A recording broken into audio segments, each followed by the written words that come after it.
সুপ্তধারার ঝর্ণার মেন পয়েন্টে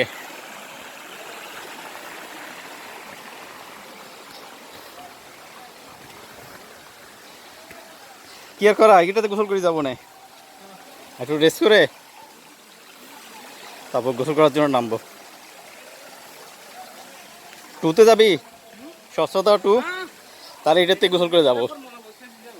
হুম হুম হুম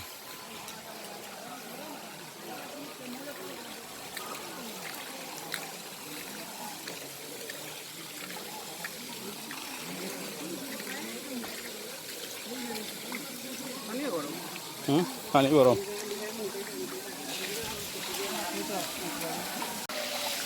এদের পানিতে খুব সাবধানে পা ফেলতে হয়, কারণ ভিতরে কতটা দেখা যায় না।